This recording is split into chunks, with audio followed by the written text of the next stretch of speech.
স্বাগত আমাদের channel Bardhaman ক্যাপচারার্সের mythic minute সিরিজে। আজকের গল্প পুরঞ্জিতের রত্নভাণ্ডার, যা লিখেছেন প্রখ্যাত লেখিকা এবং সাংবাদিক দীপান্বিতা রায়। দীপান্বিতা রায় একজন বাংলা লেখিকা ও সাংবাদিক, যিনি তুলনামূলক সাহিত্য নিয়ে যাদবপুর বিশ্ববিদ্যালয়ে পড়াশোনা করেছেন। তিনি বিশেষভাবে শিশু সাহিত্যে নিবেদিত এবং তার লেখা মহি দাদুর অ্যান্টিডোট উপন্যাসের জন্য 2024 সালে বাংলা ভাষায় বাল সাহিত্য পুরস্কার পেয়েছেন। তার গুরুত্বপূর্ণ রচনাগুলোর মধ্যে রয়েছে গবেষণাগারে গুপ্তচর, জলের তলায় আতঙ্ক এবং মহি দাদুর অ্যান্টিডোট। শুরু হচ্ছে আজকের গল্প পুরঞ্জিতের রত্নভাণ্ডার।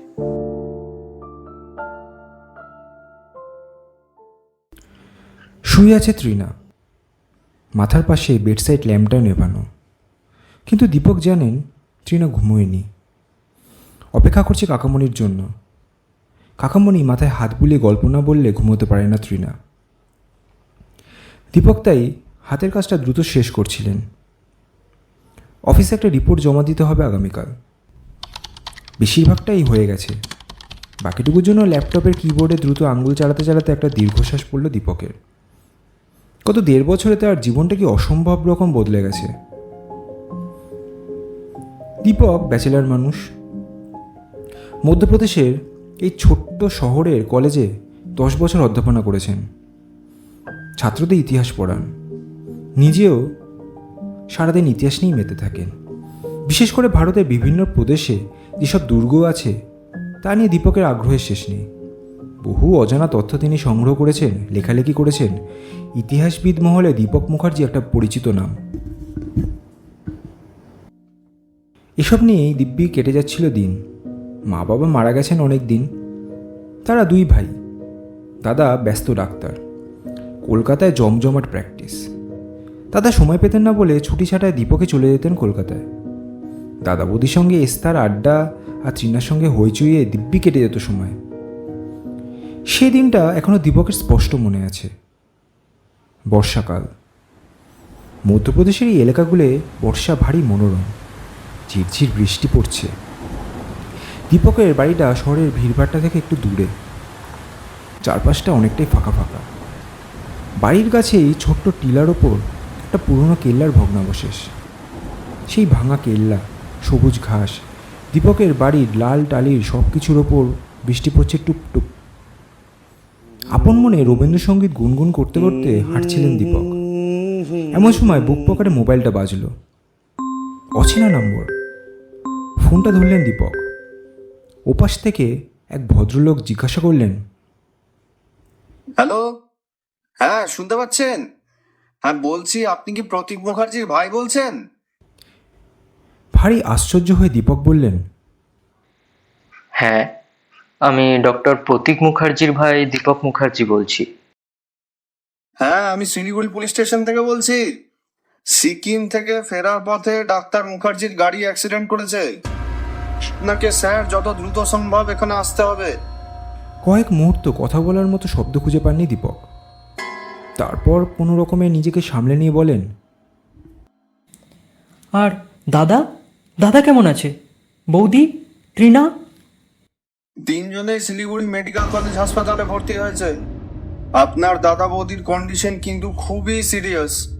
মেয়েটির বোধহয় তেমন কিছু হয়নি, কিন্তু আপনি যত তাড়াতাড়ি সম্ভব চলে আসুন। ফোনটা কেটে যাওয়ার পর দীপক কিভাবে বাড়ি ফিরেছিলেন কিংবা কিভাবে প্লেনের টিকিট বুক করে পরদিন বিকেলে শিলিগুড়ি পৌঁছেছিলেন এখন আর মনে করতে পারেন না। হাসপাতালে যখন পৌঁছলেন ততক্ষণে বৌদি মারা গেছেন। দাদা বোধ হয় শুধু দীপককে দেখার অপেক্ষায় অনেক কষ্টে প্রাণটুকু ধরে রেখেছিল।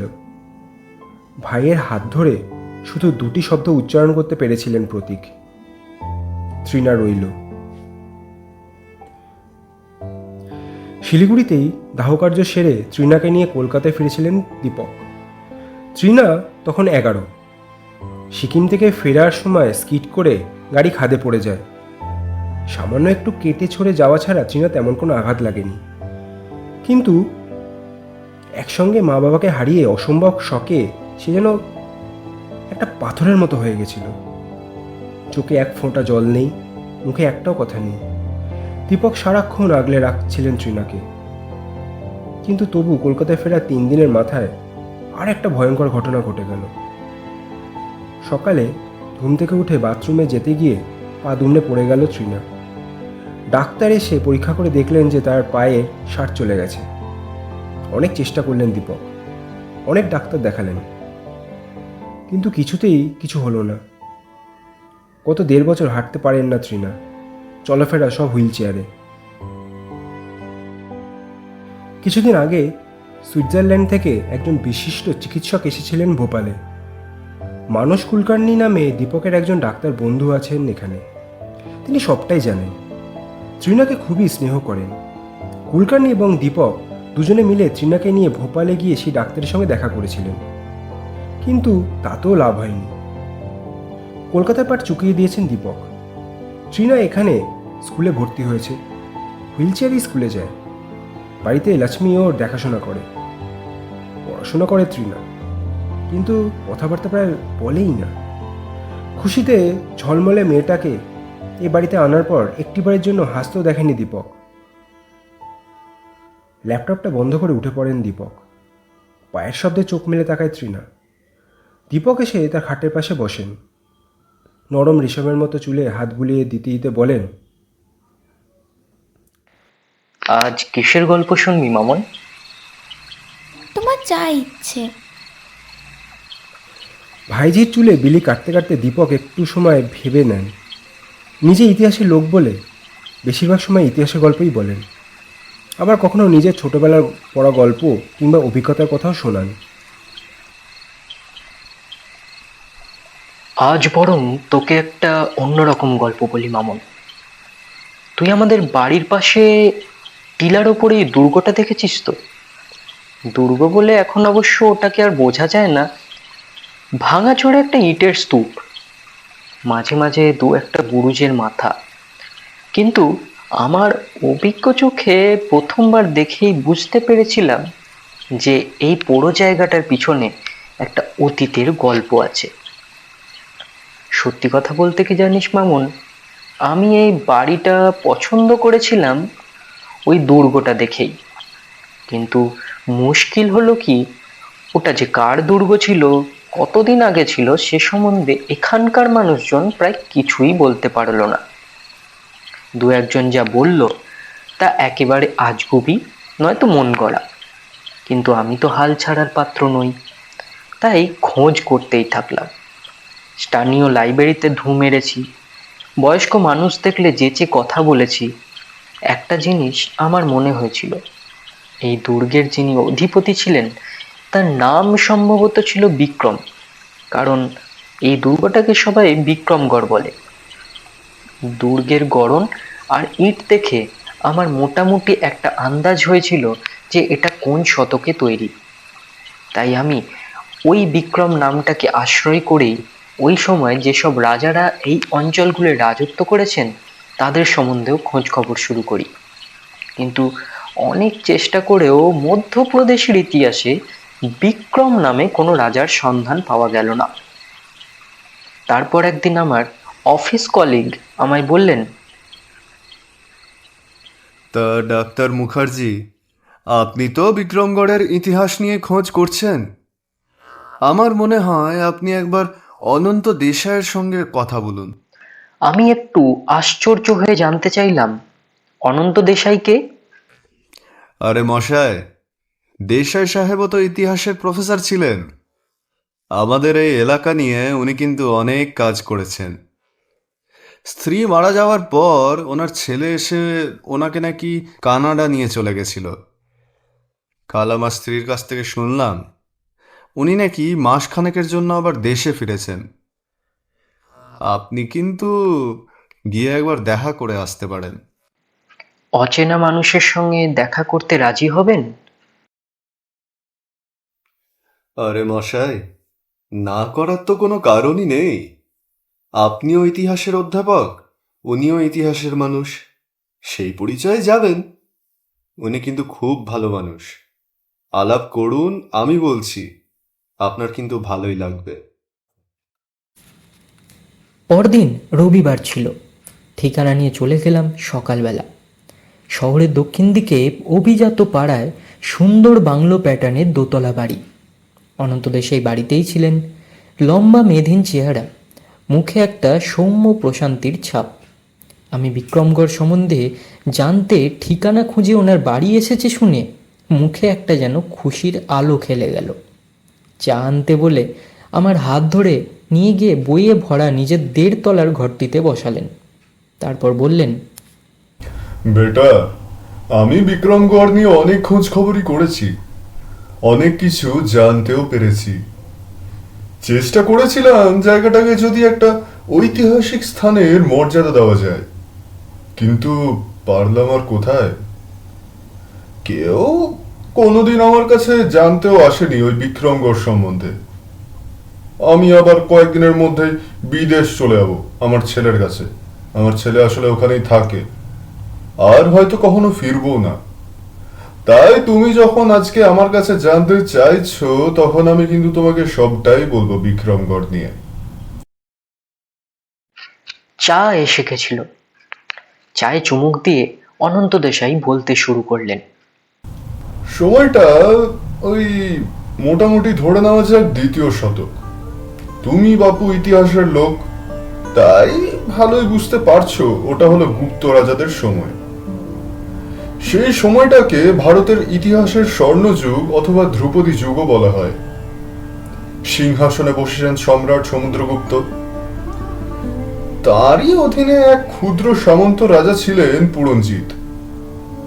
কোনো এক যুদ্ধে এই পুরঞ্জিত সমুদ্রগুপ্তের প্রাণ রক্ষা করেছিলেন নাকি, আর পুরস্কার হিসেবে সম্রাট তখন মধ্যপ্রদেশের এই অঞ্চলের শাসনভার তাকে দেন। পরিব্রাজক বংশের উত্তরসূরি পুরঞ্জিত ছিলেন অত্যন্ত বুদ্ধিমান এবং কর্মঠ মানুষ। স্থাপত্য শৈলী সম্বন্ধে তার কিন্তু ভারী আগ্রহ এবং অগাধ জ্ঞান ছিল। শোনা যায় তার নিজের আঁকা নকশা অনুসারে নাকি ওই দুর্গ তৈরি করা হয়।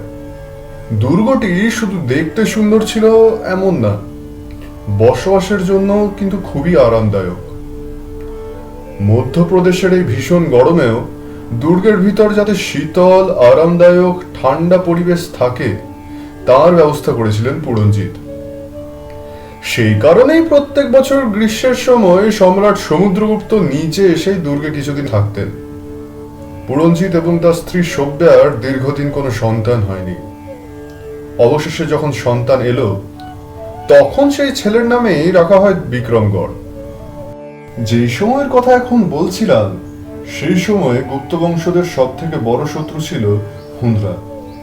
তারা আকস্মিকভাবে আক্রমণ করত, লুটপাট করে মানুষজনদেরকে মেরে অত্যাচার করে চলে যেত। পুরঞ্জিত যথেষ্ট দক্ষ যোদ্ধা ছিলেন, কিন্তু আমি যতদূর তথ্য সংগ্রহ করতে পেরেছি তাতে মনে হয় কোনো একদিন রাতে হঠাৎই হুনরা বিক্রমগড় দুর্গ আক্রমণ করেন। পুরঞ্জিত একেবারেই প্রস্তুত ছিলেন না। তিনি, তার স্ত্রী এবং তার সন্তান 3 জনেই হুনদের হাতে মারা যান। হুনরা দুর্গ লুট করে আগুন লাগিয়ে দিয়ে চলে যায়। দুর্গের বেশিরভাগ অংশই পুড়ে যায়। তারপর থেকেই দুর্গটি পরিত্যক্ত হয়ে পড়ে থাকে, আর কেউ সম্ভবত ওখানে কোনোদিন বাসও করেনি। কথা শেষ করে একটুখানি সময় চুপ করে রইলেন অনন্ত দেশাই। তারপর বললেন, তুমি তো বললে অনেকদিন ধরে এই বিষয়ে খোঁজ খবর করছো। স্থানীয় মানুষদের কাছে বিক্রমগড় সম্বন্ধে নিশ্চয় নানা রকম গল্পও শুনেছ। তা গুপ্তধনের ব্যাপারে কিছু শুনেছ নাকি? আমি একটু হেসে বললাম, হে হে, তা তো শুনেইছি। এই ধরনের ধ্বংসাবশেষ নিয়ে সব জায়গাতেই এরকম গল্প শোনা যায়। দুর্গের ভিতরে নাকি অনেক ধনরত্ন লুকানো আছে, এক প্রেতাত্মা সেসব নাকি পাহারা দেয়। রাতের অন্ধকারে যারা সেই সব ধনরত্নের খোঁজে যেখানে ঢুকেছে তারা কেউই ফিরে আসেনি। এইসব আজগুবি নানা কথাবার্তা। অনন্ত দেশাই মন দিয়ে আমার কথাগুলো শুনলেন। তারপর একটু হেসে বললেন, সাধারণত এমনটাই হয়, তবে এক্ষেত্রে কথাগুলোর বোধহয় খানিকটা ভিত্তি আছে। আমি একটু আশ্চর্য হয়ে জিজ্ঞেস করলাম, কিরকম? তাহলে বলি শোনা। পুরঞ্জিতের নানা রকম রত্ন সংগ্রহের নেশা ছিল। বণিকদের কাছে সুন্দর সুন্দর রত্ন পেলে বহু স্বর্ণ মুদ্রা দিতে হলেও তিনি কিন্তু সেগুলো কিনে নিতেন। তাঁর এই নেশার কথা জানতেন সম্রাট সমুদ্রগুপ্ত নিজেও।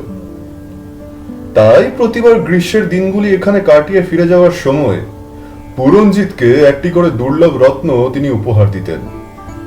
এইভাবে অনেক দুর্মূল্য রত্নের অধিকারী হয়েছিলেন পুরঞ্জিত।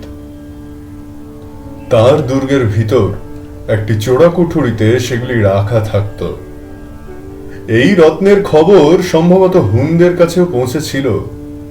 সেই কারণে সামান্য একজন সামন্ত রাজা হওয়া সত্ত্বেও পুরঞ্জিতের দুর্গ তারা আক্রমণ করে। তবে রত্নের সন্ধান সম্ভবত তারা পায়নি। সেই রাগে হুন দলপতি দুর্গে আগুন লাগিয়ে দেওয়ার হুকুম দেন। আপনি কি এইসব তথ্য কোনো ইতিহাসের বই কিংবা গবেষণাপত্রে পেয়েছেন? আমার কথা শুনে অনন্ত দেশাই এবার একটু হেসে বললেন, সে তুমি ঠিকই ধরেছ বাবা। এইসব তথ্য আমি কিন্তু কোনো বইতে পাইনি। এগুলো আমি শুনেছি আমার দাদা মানে আমার ঠাকুরদার মুখে। আসলে আমাদের পূর্বপুরুষের কোন এক সর্বদমন নাকি রাজা পুরঞ্জিতের মন্ত্রী ছিলেন। হুনরা যেদিন দুর্গ আক্রমণ করে সেদিন তিনি দুর্গে ছিলেন না, তাই বেঁচে যান। তারপর থেকে ওইসব আজগুবি গল্প বংশ পরম্পরায় আমাদের মধ্যে চলে এসছে। যদিও এর কতটা সত্য কতটা মিথ্যে জানার উপায় কিন্তু আজও নেই। অনন্ত দেশাই কথা শেষ করে আবার একটু সময় চুপ করে রইলেন। তারপর কেমন যেন ইতস্তত করে গলা নামিয়ে বললেন, দেখো দীপক, তোমাকে আমার ভারী ভালো লেগেছে। আমার ছেলে মেয়ে দুজনেই বিদ্বান এবং বুদ্ধিমান, কিন্তু আফসোস ইতিহাসে আর আগ্রহ নেই তাদের। তাছাড়া তারা ঠিক করে ফেলেছে যে আর কখনো দেশে ফিরবেও না। তাই আমি ভেবেছিলাম কথাগুলো কাউকে বলবো না, কিন্তু এখন মনে হচ্ছে তোমাকে বলে যাওয়া যেতেই পারে। আমাদের পরিবারে একটি মন্ত্র আছে, বীজ মন্ত্র। ছেলে মেয়ে সবাইকেই এই মন্ত্র শিখতে হয় নাকি। শিখতে হয় বলাটা ভুল হবে, ঠিক শিখতে হয় না। আসলে যখন আমাদের কুলদেবতার পুজো হয়, পুজোর শেষে সকলে মিলে মন্ত্রটা বলে। ছোটবেলা থেকে তাই শুনে শুনে আপনি সবার মুখস্থ হয়ে গেছে আর কি। আমারও তাই হয়েছে, কিন্তু কোনোদিনই মন্ত্রটার যে কি মানে বোঝার চেষ্টা করিনি। বিষয়টা নিয়ে মাথাও ঘামায়নি অত। কানাডায় ছেলের বাড়িতে সকলে বেরিয়ে যেত, আমি একলাই থাকতাম। একদিন পুজো শেষ করে একা একাই ওই মন্ত্র উচ্চারণ করছি। হঠাৎ মনে হলো, আচ্ছা মন্ত্রটার মানেটা কি দাঁড়াচ্ছে। ভাষাটা খানিকটা সংস্কৃত ঘেঁষা হলেও পুরোটা কিন্তু সংস্কৃত নয়। মুখে মুখে চলে আসায় কিছু শব্দও নিশ্চিত বদলে গেছে ঠিকই, তবুও অনেকদিন ধরে অনেক চেষ্টা করে আমি সেই মন্ত্রটার শব্দগুলো এবং তার মানে উদ্ধার করতে পেরেছি। অবহট্ট ভাষায় লেখা একটি 10 লাইনের শ্লোক। সাধারণভাবে পড়লে একটা মজার ছড়া বলেই মনে হয়, কিন্তু আমার ধারণা এটাই আসলে সেই রত্নের চোরা কুঠুরিতে ঢোকার সংকেত। আমার পূর্বপুরুষ সর্বদমন হয়তো কোনোভাবে এটা জানতে পেরেছিলেন, কিন্তু নিজের রহস্যভেদ করতে পারেননি। পরবর্তী প্রজন্মের কেউ যদি এই ধাঁধার সমাধান করতে পারে, এই আশায় কুলদেবতার মন্ত্র হিসেবে শিখিয়ে দিয়েছিলেন। তোমাকে কি উনি ওই শ্লোকটা দেখিয়েছিলেন কাকামণি? হ্যাঁ, দেখিয়েছিলেন। অনন্ত দেশাই সেই শ্লোকটার ইংরেজি অনুবাদ করেছিলেন। সেই অনুবাদটা তিনি সেদিন আমাকে দেন। আমি আবার সেটার বাংলা অনুবাদও করেছি। যদিও অনেক ভেবেও মাথা মুন্ডু কিছু বুঝতে পারিনি। আমার অবশ্য ধারণা গুপ্তধনটন কিছু নেই, সব পুরনো কেল্লারই এরকম গল্প থাকে। যদি কিছু থেকেও থাকে এত বছরে নিশ্চয়ই কেউ না কেউ সেসব খুঁড়ে তুলে নিয়ে চলে গেছে। তবে এই ধরনের ধাঁধা সলভ করার বেশ একটা মজা থাকে। তুইও দেখতে পারিস ইচ্ছে করলে। আমার ডেস্কটপে অনন্ত শ্লোক বলে সেভ করা আছে। অনন্ত দেশাই নিজেও এটা সলভ করতে পারেননি। কিন্তু আজ তো অনেক রাত হয়ে গেল রে মামুন, এবার ঘুমিয়ে পড়, আমি পাশের ঘরেই আছি। রোজকার মতোই পরদিন দুপুর 2:30 নাগাদ স্কুল বাস নামিয়ে দিয়ে গেল তৃণাকে। লক্ষ্মী দাঁড়িয়েছিল। হুইল চেয়ার ঠেলে ঘরে নিয়ে এলো। হাত মুখ ধুয়ে খেতে বসিয়ে লক্ষ্মী বলল, বেবি, আমাকে একটু দোকানে যেতে হবে। তুমি খাওয়া সেরে নিজের ঘরে গিয়ে একটু রেস্ট করো, কেমন? মাথা নাড়ল তৃণা। লক্ষ্মী বেরিয়ে যাওয়ার পর আস্তে আস্তে খাবারটা খেলো। পনিরের তরকারি করেছে লক্ষ্মী। পনির খেতে খুব ভালোবাসত তৃণা। মা খুব সুন্দর পনির রেঁধে দিত। এখন পনির মুখে দিলে কেমন যেন কাগজের মতো মনে হয়। মায়ের মুখটা মনে পড়ে। কখনো কাউকে কিছু বলে না, কিন্তু কোনোদিনই 2 টুকরোর বেশি পনির খেতে পারে না। আজও সামান্য খেয়ে পনিরের বাটিটা সরিয়ে রাখল তৃণা। বাকি খাবারটা শেষ করে নিজের ঘরের দিকে যাওয়ার সময় হঠাৎ কী মনে করে ঢুকে পড়ল কাকামণির ঘরে। টেবিলের ওপরই কাকামণির ল্যাপটপটা রাখা আছে। ডেস্কটপে অনন্ত শ্লোক সেভও করা আছে। তার ওপর ক্লিক করতেই পাতাটা খুলে গেল। একটা ছোট্ট 10 লাইনের ছড়া।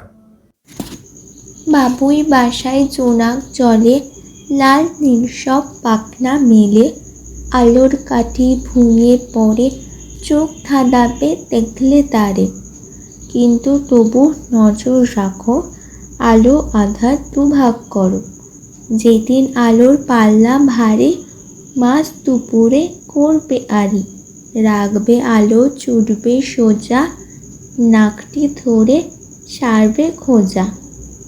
মায়ের কাছে তৃণা বেশ ভালো বাংলা শিখেছে। বাংলা গল্পের বই পড়ারও তার অভ্যেস আছে, কিন্তু তবু এই বিদঘুটে ছড়ার মাথামুন্ডো কিছুই সে বুঝতে পারল না। বার দুয়েক ছড়াটা পড়ে তৃণা কাকামণির প্রিন্টার থেকে একটা প্রিন্ট আউট নিয়ে নিল। ল্যাপটপটা বন্ধ করতে গিয়ে চোখে পড়ল বিক্রমগড় বলে একটা ছবি ডেস্কটপে সেভ করা আছে। সেটা খুলে একটু অবাকই হলো তৃণা। ছবিটা একটা আস্ত দুর্গের, তবে তার সঙ্গে এই ভাঙাচোরা বিক্রমগড়ের বেশ মিল আছে। সেটার একটা প্রিন্ট আউট নিল এবং ল্যাপটপ বন্ধ করে নিজের ঘরে ফিরে এলো তৃণা। সেদিন রাতে দীপক যখন গল্প বলতে এলেন, তখন তৃণা বলল, কাকামণি, তুমি ওই কালকে গল্পটাই আমাকে আর একবার বলো, আমার খুব ভালো লেগেছে। আমি কিন্তু ওই শ্লোকটার একটা প্রিন্ট আউট তোমার ল্যাপটপ থেকে নিয়েছি। আর এই ছবিটা কি বিক্রমগড়ের? তৃণাকে বহুদিন বাদে এতগুলো কথা বলতে দেখে ভালো লাগলো দীপকের। একটু হেসে বললেন, তুই ঠিকই ধরেছিস মামুন, এটা বিক্রমগড়েরই ছবি, তবে বলতে পারিস কল্পনা থেকে আঁকা। ব্যাপারটা তোকে একটু বুঝিয়ে বলি। আমার একটা সফটওয়্যার আছে, তাতে কোনো জিনিস বা চেহারার কিছু কিছু ফিচার্স যদি তুই ফিড করিস, তাহলে তার আসল চেহারাটা কেমন হতে পারে তার একটা ছবি তৈরি করা যায়। আমি এখন ওই গড়ের যতটুকু অবশিষ্ট আছে সেগুলো ফিড করায় ছবিটা এরকম দাঁড়িয়েছে। কম্পু বাবাজির ওপর আস্থা রাখলে বলা যেতেই পারে 2য় শতকের ওই দুর্গের চেহারাটা আসলে অনেকটা এরকমই ছিল। কিন্তু মামুন, তুই কি সত্যিই ওই ছড়াটা থেকে কিছু খুঁজে বার করার চেষ্টা করছিস? তৃণা কোনো উত্তর দেয় না, চুপ করে থাকে। দীপক আবার বলেন, আমার কিন্তু মনে হয় এগুলো সবই গল্প কথা। অনন্ত দেশাই নিজেও তো ব্যাপারটা নিয়ে নিশ্চিত নন। তাছাড়া এত বছরের ব্যাপার, কথাগুলো কোথায় উল্টে পাল্টে গেছে তাই বা কে জানে। পরদিন সকালে স্কুলে গিয়েও ছড়াটার কথাগুলো মাথার মধ্যে ঘুরঘুর করছিল তৃণার। তৃণা জানে এক্ষেত্রে একদম ধাপে ধাপে এগোতে হয়, কারণ একটা লাইনের সঙ্গে অন্য লাইনের অর্থটা জুড়ে থাকে। প্রথম দুটো লাইন বুঝতে না পারলে তার পরেরগুলো বোঝা সম্ভব নয়। ছড়াটা মুখস্থ হয়ে গেছে তৃণার। প্রথম লাইনটায় বলছে, বাবুই বাসায় জোনাক জলে, লাল নীল পাখনা মেলে। বাবুই পাখির বাসা তৃণা চেনে, বইতে ছবি দেখেছে। ঘাসে বোনা উল্টানো কুজোর মতো দেখতে। মায়ের কাছে শুনেছে বাবুই পাখি নাকি জোনাকি পোকা ধরে নিজের বাসায় এনে খায়। অনেক সময় পোকাগুলো বাসার ভিতর আটকে গিয়ে দীপ দীপ করে জ্বলে। দূর থেকে দেখলে মনে হয় বাবুই পাখি বাসায় আলো জ্বেলেছে, কিন্তু জোনাকির তো লাল নীল পাখনা হয় না। ভাবতে ভাবতেই ম্যামের কথা শুনছিল তৃণা। ম্যাম তখন সমুদ্রের নিচে কীরকম নানা রঙের পাথর, প্রবালের স্তর থাকে পড়াচ্ছিলেন।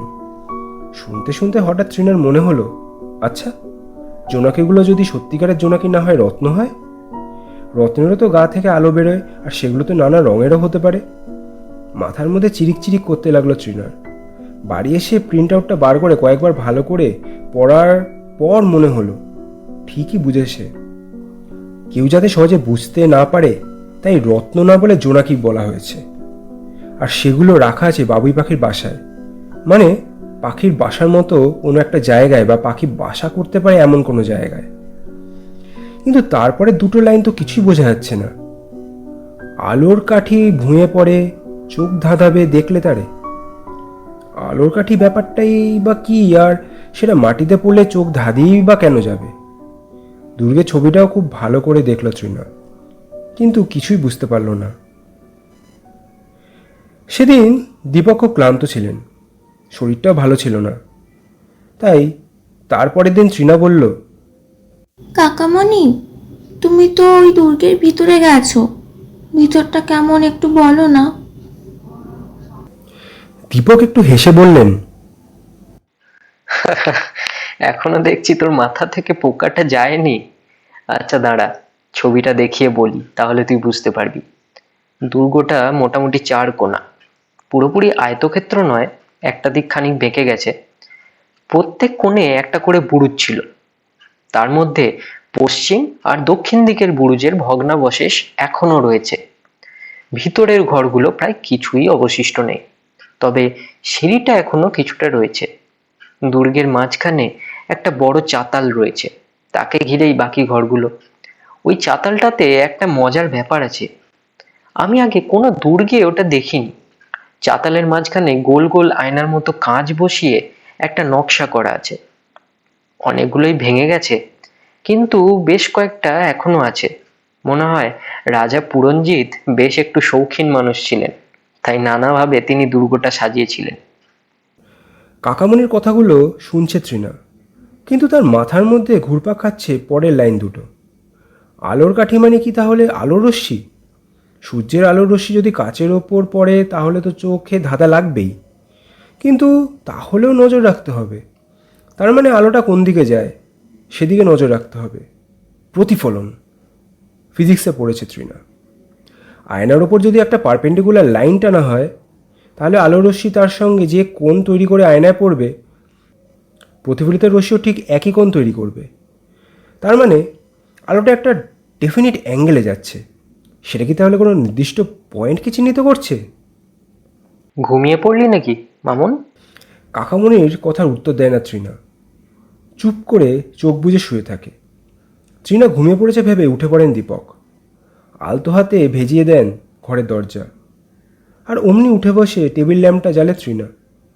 সংকেতের 4টে লাইনের মানে বোঝা গেছে, এর পরের লাইনটাও মোটামুটি বোঝা যাচ্ছে। আলো আঁধার দুভাগ করো। আগে যদি সূর্যের আলোর কথা বলা হয়ে থাকে, তাহলে এখানে নিশ্চয়ই দিন রাতের কথা বলা হচ্ছে। কিন্তু আলোর পাল্লা ভারী কথাটার মানে কি? যেদিন মেঘ নেই, বেশ ঝকঝকে রোদ আছে। অনেক ভেবেও আলোর পাল্লা কিভাবে ভারী হবে সেটা বুঝতে না পেরে একসময় ঘুমিয়ে পড়ে তৃণা। পরদিন সকালে স্কুলে গিয়েও সারাদিন মাথার মধ্যে ঘুরঘুরে পোকা। পড়াশোনা বিশেষ কিছুই মাথায় ঢুকলো না। গরমের ছুটির পর সবে স্কুল খুলেছে, কিছুদিন বাদেই পরীক্ষা। কিন্তু তৃণা এখন ওই 4টে লাইন ছাড়া আর কিছুই ভাবতে পারছে না। পরপর 2 দিন কেটে গেছে, এগোনো গেল না এক চুলো। তৃতীয় দিনে একটা ঘটনা ঘটল, সেটাও আবার স্কুলেই, ভূগোলের ক্লাস। সুরেশ ফোগত ক্লাস নিচ্ছেন, ভালো পড়ান। একটা মোমবাতি আর গ্লোব নিয়ে কিভাবে দিনরাত হয় বোঝাচ্ছেন। মন দিয়ে শুনছে তৃণা। পড়াতে পড়াতে ফোগত ব্যাখ্যা করলেন কিভাবে 21শে ডিসেম্বর আমাদের এই গোলার্ধের সব থেকে ছোট দিন আর বড় রাত হয়, আর একইভাবে 21শে জুন সব থেকে বড় দিন আর সব থেকে ছোট রাত হয়। শুনতে শুনতে হঠাৎ তৃণার মনে হলো তার মাথার মধ্যে একটা ছোটোখাটো বিস্ফোরণ হলো। পরের লাইনগুলোর অর্থ তার কাছে পরিষ্কার হয়ে গেছে। যেদিন আলোর পাল্লা ভারী মানে সব থেকে বড় দিন, সেদিন মাঝ দুপুর মানে 12টার সময় আলোর কাঠি মানে আলোর রশ্মি এসে পড়বে কাচের ওপর। কোন সেটি ধরে নাক বরাবর এগোলেই পাওয়া যাবে গুপ্তধনের সন্ধান। পরক্ষণই চমকে উঠে তৃণা খেয়াল করলো আজ হচ্ছে 19শে জুন, তার মানে ঠিক একদিন পরেই আসবে সেই মহেন্দ্রক্ষণ। তৃণা যদি ওই সময় ভাঙা দুর্গে পৌঁছতে পারে, তাহলে এই শত শত বছর লুকিয়ে রাখা গুপ্তধনের সন্ধান কি সে পাবে? কিন্তু যাবে কি করে তৃণা? সে তো হাঁটতেই পারে না। তাহলে কি কাকামণিকে সব কথা খুলে বলবে? কিন্তু কাকামণি তো বিশ্বাসই করে না যে ওখানে গুপ্তধন আছে। যদি তার কথাকে গুরুত্ব না দেয়, যদি ইম্পর্টেন্ট মিটিং আছে বলে ওই সময় যেতে রাজি না হয়, বাবা হলে নিশ্চয়ই রাজি হতো। বাবা কখনো তৃণার কোনো কথা অবিশ্বাস করতো না। লুকিয়ে নিজের চোখের জল মুছে নেয় তৃণা, তারপর ঠিক করে কাউকে কিছু বলবে না, সে একলাই যাবে ভাঙা দুর্গে। 21শে জুন সকালবেলা তৃণা কাকামণিকে বলে যে তার শরীরটা ভালো নেই, জ্বর জ্বর লাগছে, আজ স্কুলে যাবে না। তৃণা কোনোদিন স্কুলে যাওয়ার ব্যাপারে কোনো আপত্তি করে না, তাই অবিশ্বাসের প্রশ্ন নেই। নিয়ম মাফিক সকাল 9টা নাগাদ দীপক কলেজে বেরিয়ে যান। লক্ষ্মী রোজকার মতো কাজকর্ম সেরে তৃণার খাবার গুছিয়ে 11:30 নাগাদ বাড়ি চলে যায়। তৃণা আগেই তার হুইল চেয়ারের পকেটে একটা ছোট খুরপি, ছুরি, দড়ি আরও 2-1টা টুকিটাকি জিনিস গুছিয়ে রেখেছিল। তার চেয়ারটা খুবই ভালো, খুব সহজে ব্রেক দেওয়া যায়, উঁচু নিচু রাস্তায় চলতে খুব একটা অসুবিধা হয় না। রাস্তার বাঁক ঘুরে লক্ষ্মী নিজের বাড়ির দিকে চলে যেতেই চাবিটা হাতে নিয়ে হুইল চেয়ারে চালিয়ে ঘর থেকে বেরিয়ে পড়ে তৃণা। দরজাটা টেনে বন্ধ করে ঘাস জমির ওপর দিয়ে সোজা এগোয় ভাঙা দুর্গটার দিকে। খুব একটা অসুবিধা হয় না, কিন্তু দুর্গটা বাড়ি থেকে যতটা কাছে মনে হয় আসলে কিন্তু তা নয়। পথ বেশ অনেকটাই। প্রাণপণে চেয়ার চালিয়ে তৃণা যখন দুর্গের কাছাকাছি পৌঁছয়, তখন ঘড়িতে 12টা বাজতে 10। এবড়ো খেবড়ো রাস্তা দিয়ে দুর্গের মূল প্রবেশপথ যেটাকে মনে হচ্ছিল, সেটাকে যেতে গিয়ে হঠাৎ ঘটে যায় একটা দুর্ঘটনা। একটা বড় পাথরের পাশ কাটাতে গিয়ে উল্টে যায় হুইল চেয়ারটা। হুমড়ি খেয়ে পড়ে তৃণা। কোনো রকমে উঠে বসে চেষ্টা করে চেয়ারটাকে সোজা করতে, কিন্তু পারে না। অথচ ঘড়ির কাঁটা এগিয়ে যাচ্ছে টিক টিক করে। চেয়ারের আশা ছেড়ে প্রাণপণে হামাগুড়ি দিয়ে দুর্গের দিকে এগোয় তৃণা। অসম্ভব অসহায় লাগছে তার। দুর্গের খোলা চাতালটা দেখা যাচ্ছে একটু দূরেই। আগে তৃণা কয়েক লাফে পৌঁছে যেতে পারত সেখানে, অথচ এখন তার কিছুই করার নেই।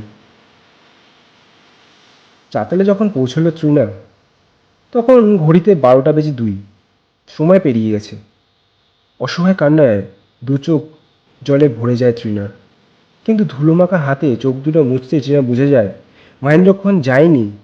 ঘড়িটা তার মিনিট 2 পিছিয়ে হাঁটছে, কারণ বাঁদিকে মাটিতে পোতা একটা গোল কাচের ওপর ভাঙা বুরুজের ফাঁক দিয়ে সোজা এসে পড়েছে সূর্যের আলো। সেই আলোর প্রতিফলিত রশ্মি সরাসরি গিয়ে পড়েছে উল্টো দিকের দেওয়ালের একটা শ্যাওলা ধরা বাদামি রঙের পাথরের ওপর। পাথরটার ঠিক পাশের খাঁজেই শুকনো ঘাস আর কাঠি কুটি দিয়ে বানানো একটা পাখির বাসা। প্রাণপণ চেষ্টায় সেই পাথরটার নিচে পৌঁছায় তৃণা, কিন্তু পাথরটা বেশ উঁচুতে। দেওয়াল ধরে ধরে কোনো রকমে উঠে দাঁড়িয়ে গায়ের জোরে পাথরটাকে ঠেলে তৃণা। প্রথমে একটু নড়ে ওঠে পাথরটা, তারপর আরও একটু জোর দিতেই আলগা হয়ে যায়। নিচে একটা ছোট ফোকু, তার ভিতর হাত ঢুকিয়ে দিতে শুকনো ঘাস, মাকড়সার জালের সঙ্গে হাতে থাকে ধাতব কিছু। পাথরের ঘষা আঙ্গুল ছেড়ে গেল, হাল ছাড়ে না তৃণা।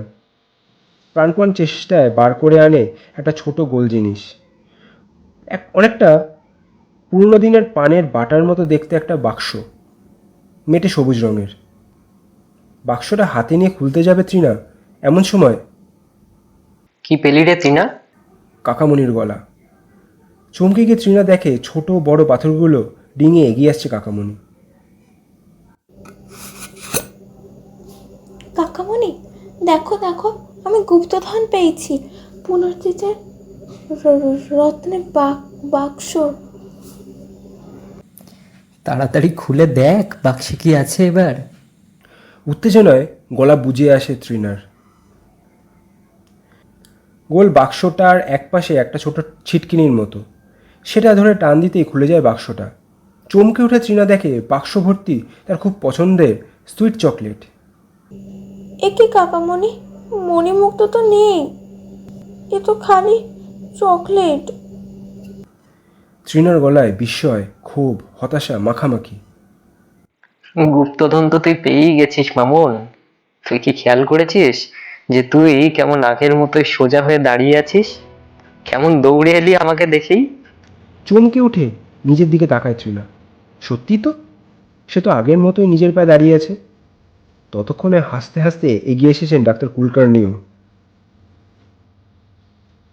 সরি ট্রিনা বেটি, তোমার একটু মন খারাপ হয়েছে ঠিকই, কিন্তু এটা যে খুব দরকার ছিল। আসলে তোমার মনে আছে, তোমাকে নিয়ে আমরা সবাই ভোপাল গেলাম, ওখানে একটা সুইজারল্যান্ডের ডাক্তারকে দেখালাম। উনি বলেছিলেন তোমার এই কোমরের নিচ থেকে প্যারালিসিস হয়ে যাওয়া, এটা সাংঘাতিক শক থেকে হয়েছে। এটা থেকে তোমাকে নিজেকেই নিজের ইচ্ছে শক্তি দিয়ে বেরিয়ে আসতে হবে, কিন্তু তোমার সেই ইচ্ছেটা কিছুতেই আর হচ্ছিল না। আসলে আমরা তো জানি, মা বাবার জন্য তোমার মন এত খারাপ করে যে তোমার সব ইচ্ছেই নষ্ট হয়ে গেছে। সেজন্য তোমার কাকা সারাক্ষণই আমার কাছে দুঃখ করত।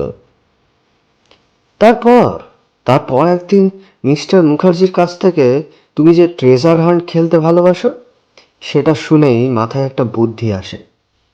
বাকিটা তোমার কাকারই প্ল্যান।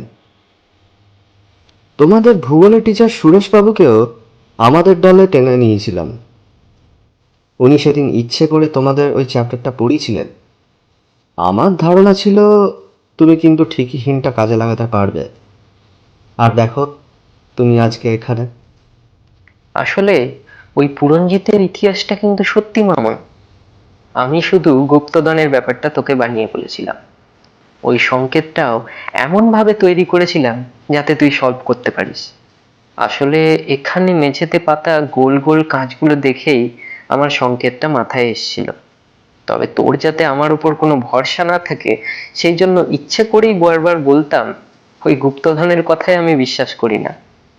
তুই আমার উপর রাগ করছিস না তো সোনা? দু হাত দিয়ে কাকামণির গলা জড়িয়ে ধরে তৃণা বলে ওঠে,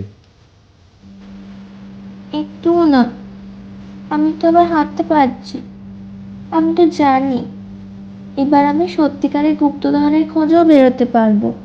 তখন কিন্তু তোমাকে আমার সঙ্গে থাকতে হবে কাকামুনি।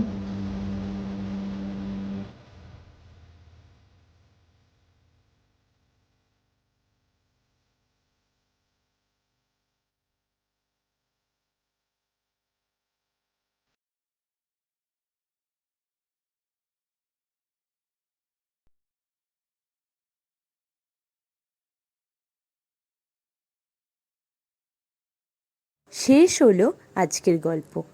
আজকের গল্প পরিচালনায় আশীর্বাদ, গল্পের সূত্রধর অর্ঘ্য, দীপক ওরফে কাকার চরিত্রে অতীন্দ্র, তৃণার চরিত্রে নেহা, অফিস কলিগ অনন্ত দেশাই এবং পুলিশের চরিত্রে আশীর্বাদ, লক্ষ্মীর চরিত্রে সীমন্তী, অডিও এডিটিং ও ভিডিও এডিটিংয়ে আশীর্বাদ, পোস্টার ডিজাইনিংয়ে অর্পণ।